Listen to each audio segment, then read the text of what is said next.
Hey there, my name is Justin Jocks, and I am here on the Wedding Insider podcast. And today I've got my friend Andrew Sorlie, who is a videographer at Honey and Deer. So, hey Andrew, what's up? Hey man, how you doing? Good. So, you started your film business back in 2009, Yeah, and what were you doing before that, and like how did that come to be? Because it sounds like you weren't actually in film and you weren't doing this since school and way back in the sure, day. sure. Well, I have a funny little journey that's got me to where we're at now, and that is that I have a marketing background. So right out of college, I actually took a couple of years. Sorry, right out of high school, I took a couple of years off, and I was playing in a band and just kind of being a teenager, and I enjoyed though like kind of being the promoter of the band and organizing things and then so a couple of years after graduating high school, I actually went back to college for advertising and marketing, and I took Cool. a 2 year course doing that and loved that. Um, didn't find a fit in the advertising world, but I actually got a job doing marketing for a manufacturer and did that for 2 years and enjoyed that, but it wasn't my cup of tea exactly day in and day out working for a big huge firm. I kind of wanted to be on my own, and so in the meantime, I've always had like a video camera just around, and I'd just make fun little videos of friends and I think it was around 2004 or maybe 2005. Decided to bring the video camera to a friend's wedding and just literally guerrilla style like a guest just made a funny little video and edited it and gave it to them. They absolutely loved it and they showed it to all their friends, and I was thinking, oh, that's interesting, but I never thought anything about it. And then like a year later, another friend got married. Same thing, I just made a fun little video because I was going to the wedding anyway as a friend. um, and they loved it too. And again, just playing it in the back of my head. In 2007, Emily and I got married, and we hired a photographer, but we had no idea about cinematography. We had no idea about videography. It just didn't seem to be something obvious or amazing. Um, and that was right around the time that I was starting to think, okay, it's time to get into marketing. Um, and do something on my own. And we had got asked to do some more video projects, again just for friends, and we started to think, you know what, there's a chance that something could work out here. And so we actually got in touch with our wedding photographers and said, hey, what do you think? And they encouraged us to give it a shot, and that's kind of how it happened. That's super cool. So mid 2008, we started to just mess around and try and take things. And then it was like actually the springtime of 2009 we did our first paid wedding, Nice. and and it was for $150. And we weren't expecting to be paid. We were expecting to do it as a gift. And then the bride's mom, like I think like a month after, sent us a sent us a card with a little check in it. So those are we're not professionals. Yeah, actually, a pretty similar story. I did a friends for basically they rented the equipment for me, and then um, my first paid gig I think was $350, which is Awesome. nowhere near what I nowhere near what my rate is now. But Isn't that funny to look back on that stuff? yeah, but I mean, somebody got a good deal because I feel like I mean the service was obviously not as good, but I cared as much as I do Sure. now. So Sure, and uh, same for us, right? Like yeah, we cared a lot. I mean, we've obviously learned a ridiculous amount of things since then, but yeah, for sure. we, you know what I'm saying when I say the care level is the same. Yeah, definitely. It makes it. That's I mean that's a huge part of being a good wedding vendor. I think is whether or not you actually care about your clients. Absolutely. So how many weddings have you guys done? Do you know? You know what? The number is well over 200. Whoa, nice. We haven't actually counted in a little while, and in fact, it's pretty funny. We do our own website design and update it ourselves. And every once in a while, someone will call to attention a page that like I haven't updated in a while. Um, I think like our About Us page said, in 2011, we're still booking, or something like that. Yeah, It said we had done over 100 weddings, and I was like, oh, we got to update that. yeah. Uh, we've averaged between 25 and 30 weddings per year, and it just seems to be like, we've done over 200. Nice. Uh, and we've had a great time. We've had some pretty awesome opportunities, given to us, and we've been flown to Australia and Singapore, Dominican Republic, and Bahamas, Sweet. and even in Canada, like we've gone over to Kelowna, which is absolutely beautiful. Yeah, that's amazing. Majority of our work is in Ontario, obviously in the Toronto market, and as well up north and kind of the Muskokas. So um, that's kind of what we're up to. Okay, cool. Well, actually, with that said, do you have like a strategy for having for how like couples can find a good videographer if you guys are already booked, I guess? Yeah, well, I mean, so we're just honored in the first place when someone calls us or emails us, because I think that's like the highest compliment, right? Yeah, If someone has poked around on your website and liked it enough to give you a call, we think that's the nicest thing. So if we're booked, we always do our absolute best to connect the couple with friends of ours who are also in this business, who do a great job, and we know are going to treat them the way that they should be treated. yeah. I do the same thing.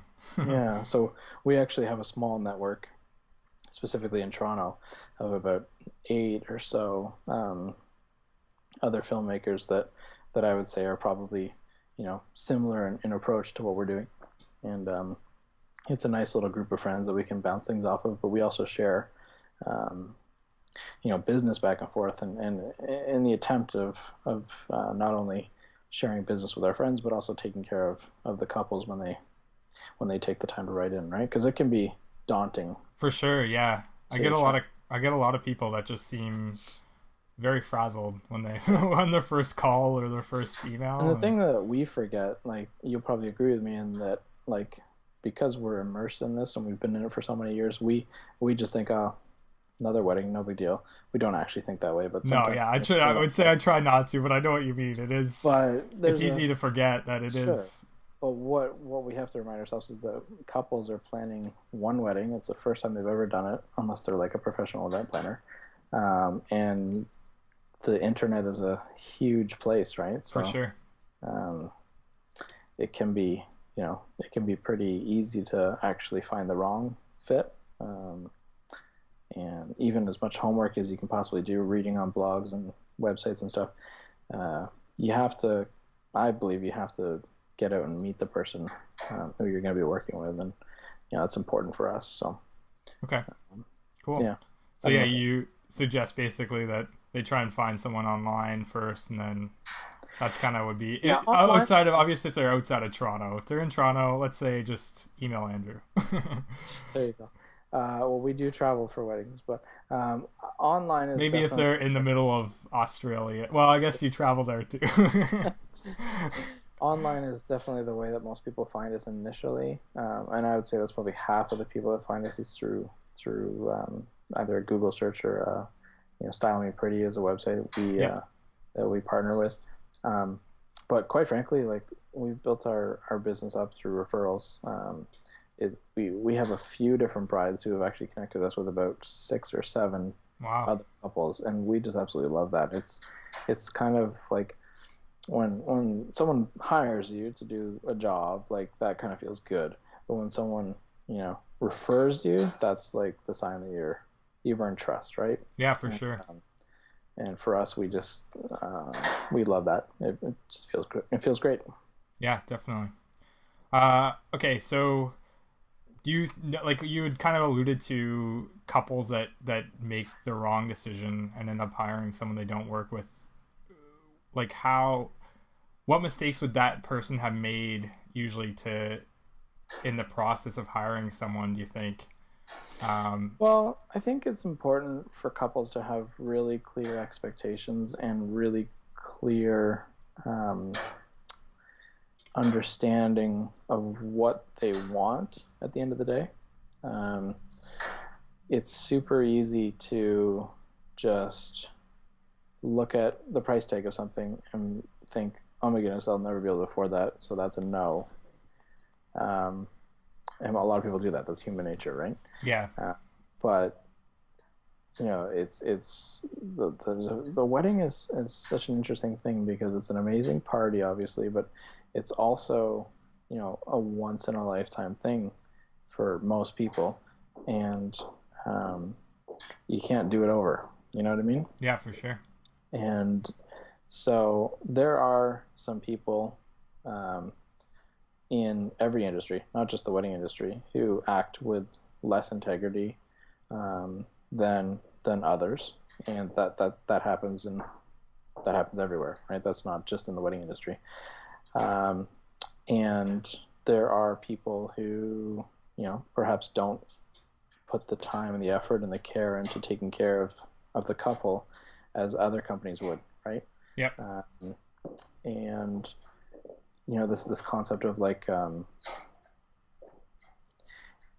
the fact that it could be like a meat factory. It's just like, oh, get as many couples in as you can, chew them up and spit them out, and take their money and run. Right? That's not the approach that either you or I have yeah, in for our sure. our business. And there's you just have to be careful, right? Because at the end of the day, you don't want to be upset. Yeah, and I think the one issue with that is too that it doesn't even necessarily.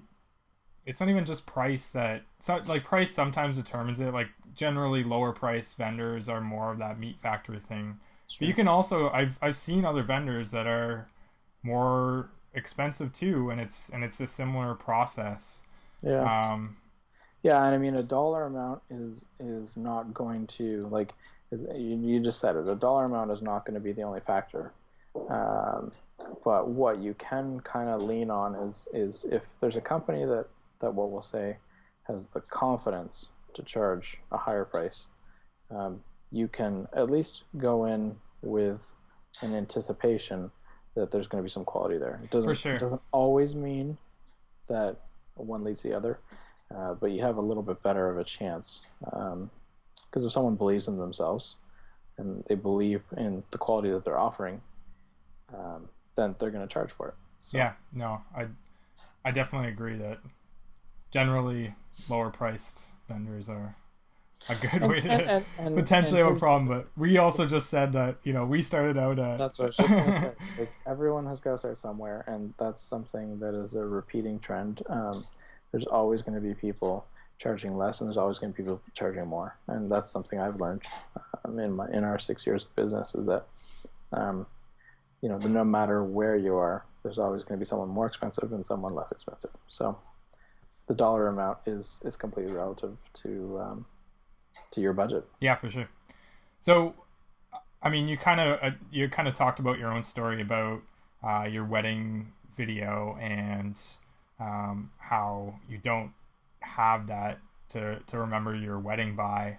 Like, what if there's somebody that's out there that's thinking, I'm not really sure. Like, I kind of want one. I don't want that cheesy wedding video that I know I personally see a lot of the time, and I would kind of like those memories. Like, what's the difference between what you offer and what just like a you know the archival and not very interesting wedding video and not very well shot wedding video is versus what you guys offer? Like, what's that, and why is that important? Sure. Well, I mean, I don't want to.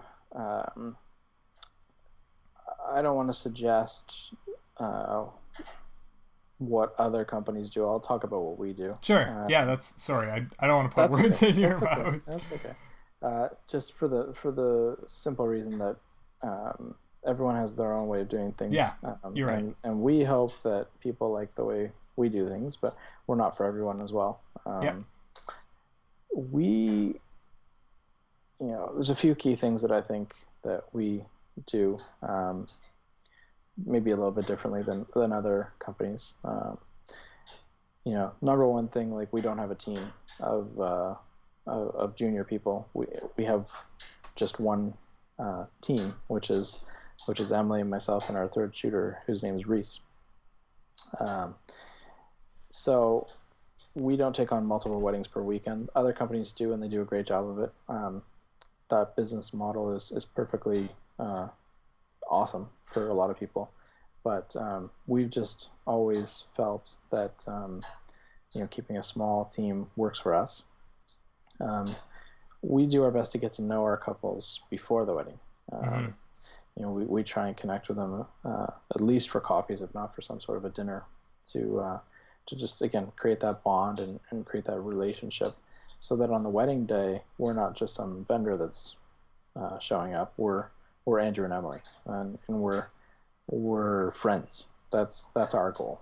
Um, and part of that has to do with the couples that we ultimately end up choosing to film their weddings, because we're in a position now where lots of people inquire, and we get to be a little bit more selective with who we decide to team up with, and it's a partnership, because our films are dependent on the personalities of the couples who um, who we work with, right? Yeah. So um, that's kind of part of our process is finding out, okay, if you work with us and if we work with you, are you going to be um, comfortable and just being yourself? Like, I think one of the compliments we get a lot is that, number one, a lot of people say, "Oh, I didn't even notice they were there," um, and then the second thing that we hear is like, "Oh man, like Andrew was just one of the guys, or Emily was just one of the girls. It was just like we just fit in." Yeah. Um, it's not an obtrusive thing. It's not an annoying thing. Oh, I gotta put a fake smile on because my videographer's here. It's nothing like that. Yeah, I Um, think that's a really a key thing to for people to look for when they're looking for any, especially like videographer, photographer, and Absolutely. even I know some people wouldn't care so much about a DJ, but if music's important to you, Oh no, it's that's kind of the huge. way I feel too. Is that And I we've seen you play, and you have like an amazing interaction with the crowd, and you know, it's not like some uh, anonymous club that you don't even know who's performing with you. Like and we see you dialogue with the crowd, and it's part of your skill, right? yeah, totally. And I think you would have a hard time if you didn't have that amazing interaction with the guests and with your couple, right? Like, you get to know them, and it's the same with us. Yeah. No, I think We it's we would if have, yeah. yeah, if you want to have a really fun wedding and you really want to enjoy your day, I think it is really important to have that connection with some of your key vendors for sure. Absolutely, yeah.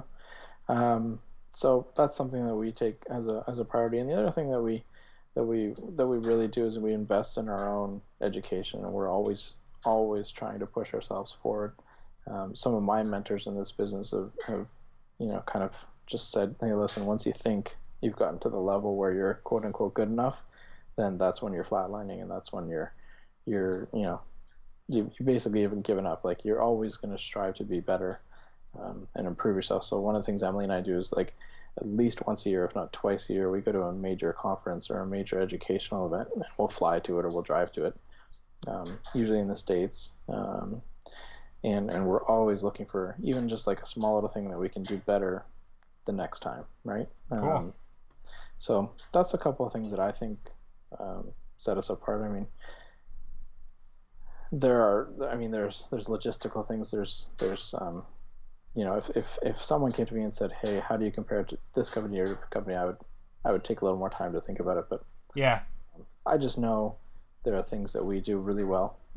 Well, one thing We I noticed about what you do, and I mean, and a lot of the wedding videos that I like outside that I've seen outside from you guys, but is that you guys really try to tell a story for the day, Mhm. is versus like just like it's not just a recording of like I know Absolutely. I think you offer to give that am I right like as kind of like background like yeah you get all the Yeah. video that we have but you try to put together a bit of a story for what the day is like, is that true? Yeah, yeah, and I think that part of what we do is what we would say kind of comes with the package. Mm-hmm. We don't just to be honest, like, we don't sit and write a script for each wedding or anything like that. It's nothing like that. But what we are doing is we're learning early on in the early stages, well before the wedding, kind of what makes each couple tick, and what how they fell in love with each other, and how they've gotten to where they are now, which is their wedding day. And then when we show up for the wedding day, we're prepared. We already know a little bit about their personalities, and then we give people the comfortability to be themselves.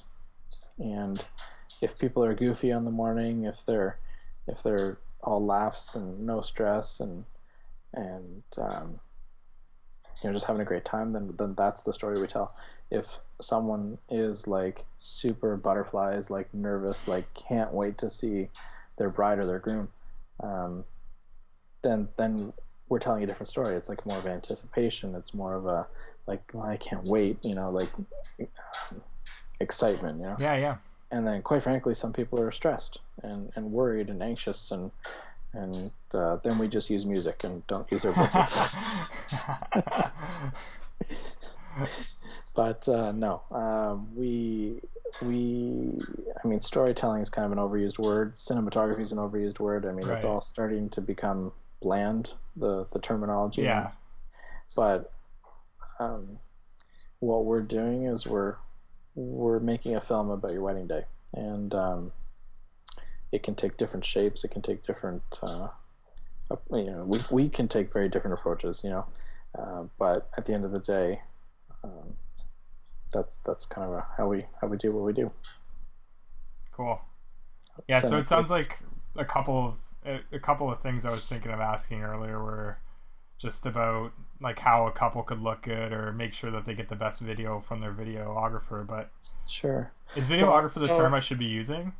well, um, so videographer is a funny old term, and I won't bore you with a history lesson, but typically speaking, a videographer is a news cameraman. Okay. Um, and we typically don't like that term in our industry, at least at our in our small group. Yeah, yeah.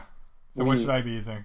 Well, and I'll get to that. Oh, sorry. So we sort of adapted, and there's a company called Still Motion that some of you might have heard of. They were kind of the what I'll call the first to start using this term, like cinematographer. Okay. And the idea behind cinematographer was you're not just holding a camera up. You're looking at the light. You're looking at movement. You're looking at everything that all goes together to form a picture. And on a film set, on a Hollywood film set, a cinematographer doesn't even really touch a camera, which is kind of funny. Hmm. They're generally speaking, they're setting up shots and they're setting up lighting and they're gluing everything together. Um, but it's more than just pointing a camera at something. You know what I mean? There's thought that goes into it and there's process. Yeah.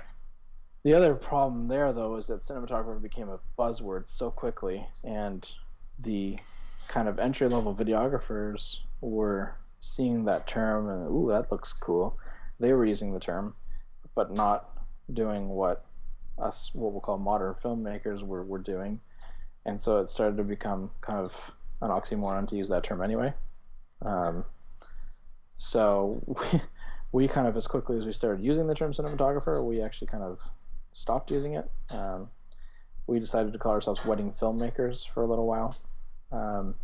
But even more recently, we've just said, hey, listen, if you like the videos we make, just call us Andrew and Emily. And that's what we're going with right Okay, now. cool. So yeah, they've hired a filmmaker for their Yeah, wedding. yeah, Sounds like the best way for them to kind of get the best video that they can is to try and make sure that their filmmaker gets to know them a little bit. yeah. So And that personal relationship, and both with photography and with video, that's huge. yeah, okay. A connection with the person who's on your wedding day. Um, if you're kind of looking for what I'll call quality work, um, the people who you choose to hire, they will know the things that are what we'll call bare bones in terms of making you look your best. Um, but there's a few things, and lighting is one of them. Um, right now, as an example, right above my head is an indoor incandescent light, and then like 10 feet to my left is window light. And in our world, we call that mixed light, and that's actually not very flattering. Um, I have the lights on because the sun's just about to go down, and I didn't want to have our interview in the dark. But from a filmmaking or even a photography point of view, you want to avoid mixed lighting, um, especially if I can just be specific on females. a yellow light mixed with window light can cause skin to turn a bit green, Huh. and it makes you look a little bit seasick. Yeah, that's Um, not good. yeah, You're so not it's looking seasick right now, but well, um, but there are some little things, little tricks that a professional will just know, like in the back of their head, to get certain angles. Oftentimes in the morning, we'll come into a hotel room with the grooms or with the brides, and bridesmaids, and we'll shut off the lights. And people look around like, "What are you doing? What are you doing?" But there's a window, and the window is adding enough light, sunlight, that gives us the image we need for a couple of minutes, and it makes people's skin look beautiful. And that's one example of what you can do to look your best. okay, cool. Yeah, I could go way more depth into that, but Well, I I think could. that's a good starting point. Sure. I don't want this interview to be Yeah, how long? 3 hours or sure, sure, 3 hour tutorial on lighting and sure. body positioning. Well, the big thing is just like, especially for brides, if you're gonna get your makeup done in the morning in your hotel room, just set yourself up beside a window. Don't set yourself up in the bathroom where those harsh yellow lights. Like, go right to the sunlight, because that's the most beautiful light there is. Cool. Yeah, that's great. Um, yeah. What? Just like I mean, we're both from Toronto, or actually, just to mention, you're now moved into Toronto, right? Yeah, so that's really Do you want to exciting. show everyone around your new office? That's kind of Sure. sounds like is being built in the background. Yeah. Well, sorry, there's some noisy pipes above us, but here, I'll give you a little spin around here. We've just moved Cool. into a new office in Liberty Village, which is pretty exciting for us. We started the business and ran it remotely in Barrie, which is just an hour and a bit north on the 400.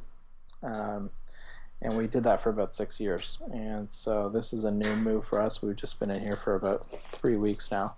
So things are still in boxes, but we're getting ready to be officially open. Yeah, it looks amazing. Yeah, we've got some paint on the walls, and we're waiting for some furniture to arrive. But we're really excited about this move. It's Liberty Village is a pretty awesome area right now, Yeah.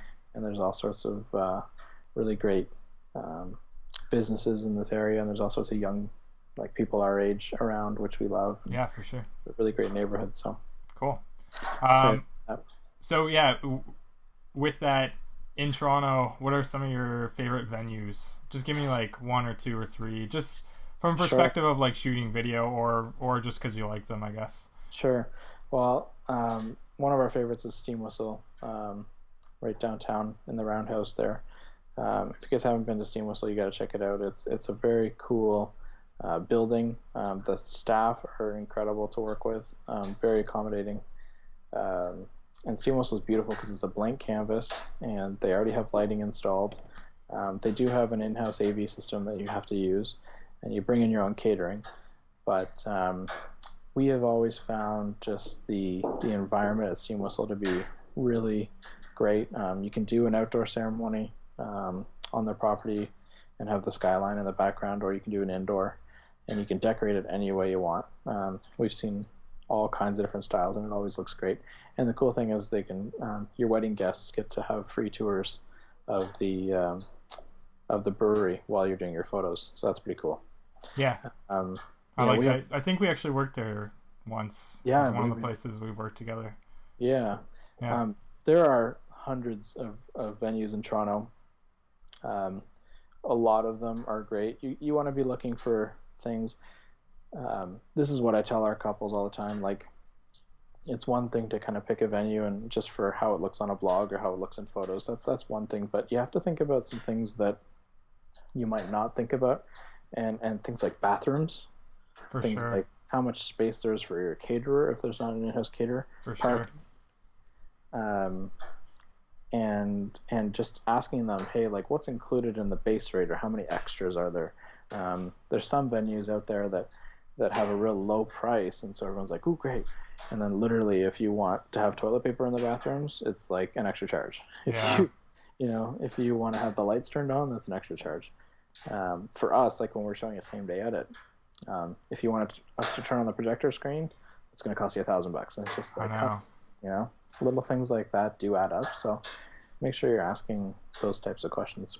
Yeah, and from my perspective too, like actually the one thing I don't like about Steam Whistle is that the bar is outside of the main room. So when you're having a party, that's one thing that somebody doesn't think about is that the bar is kind of a magnet for guests.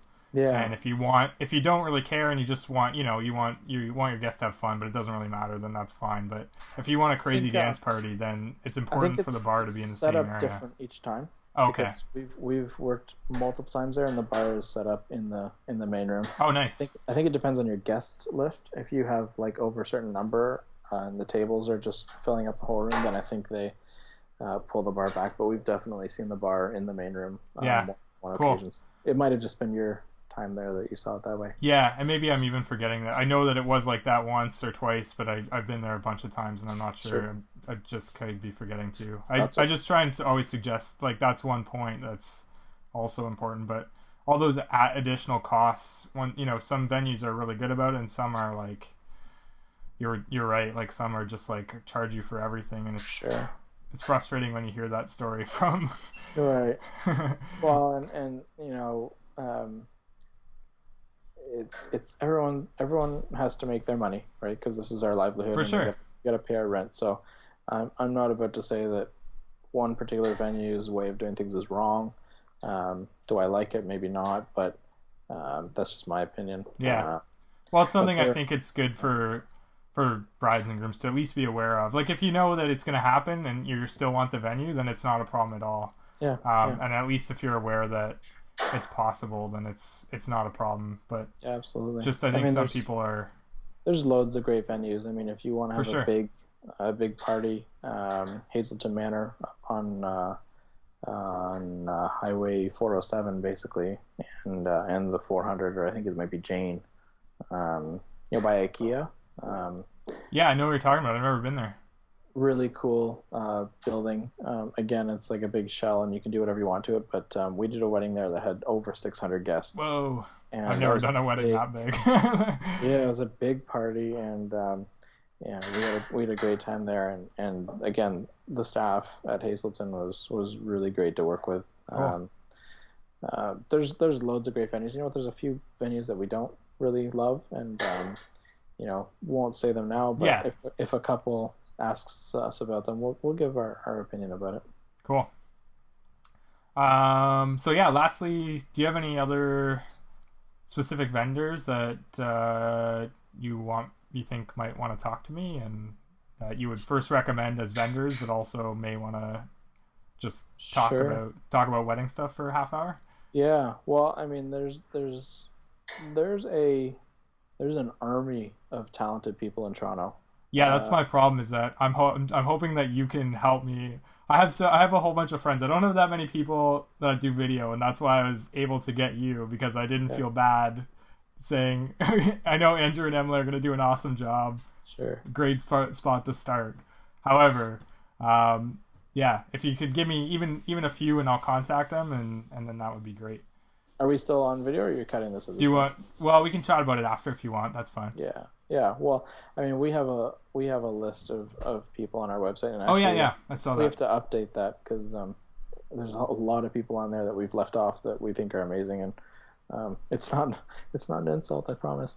Um, the fact of the matter is, it's like that thing I said earlier. We suck at updating our own website, but um, yeah, there's loads of talented people in Toronto, and a lot of people that are passionate about their craft, and whether it's in cake design or whether it's in you know MC DJ, you know certainly we absolutely love working with you, Justin. Yeah, It's it's when Justin plays, he's got an approach that actually very few DJs have, and we really think he takes time to learn what kind of music you like as a couple, and certainly like it's actually kind of funny because sometimes we don't always see who the DJ is until like the night of, and we walk into a room, we're like, hey Justin, wicked, yeah, okay, this is gonna be a good night. So we're big fans. thanks, So man. yeah, Okay, well, absolutely. yeah, we can chat about specifically who you can hook me up with. But yeah, check out. I forgot that you had that page, so that's a good starting point for people if they want some suggestions Yeah, for it's vendors. incomplete, and we're always adding to it, but Yeah. we'll we'll we'll keep on growing it. So speaking of that, where can people find you if they want to just say thanks for this info, or if they're also interested in hiring you for their weddings? Or I hear that you also are doing commercial work as well. Yeah, yeah. So honeyanddeer.com is our wedding brand, and just recently um, we've been we've been getting a lot of requests from people whose weddings we've filmed. Oh, hey, do you guys do anything that's like not a wedding? And for a long time, we just did things under the name Honey and Deer. But we decided to start a new brand, a new website, which is called staturefilms.com. Cool. And Is that so S T A STATURE? T Yeah. U R E and then FILMS. Um, the fun thing about doing weddings is that we get to just go on a wedding day, and it's adrenaline, and we don't sit down, we don't take breaks. It's like hardcore, and it's exhilarating. And then we take Sundays off, obviously. Yeah, me too. um, but with commercial work, which is kind of fun, is that these things are done usually on like a weekday, right? Yeah. So it's kind of fun to be able to do the odd project, during the week, and take that same approach of finding out about the business, and figuring out what their needs are, and telling a story about the business. And that's something that we've had a lot of fun with lately, and we're really excited about doing it some more. So Cool. yeah, so staturefilms.com. Awesome. Yeah, So yeah, let's wrap up. sure.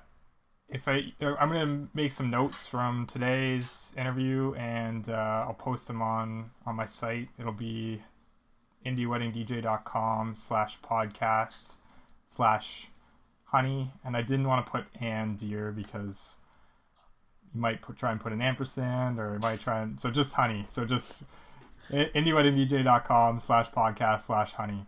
So check Sure. out show notes there. And thanks so much, Andrew. We really appreciate the time, and Yeah. hopefully everyone got some value from you.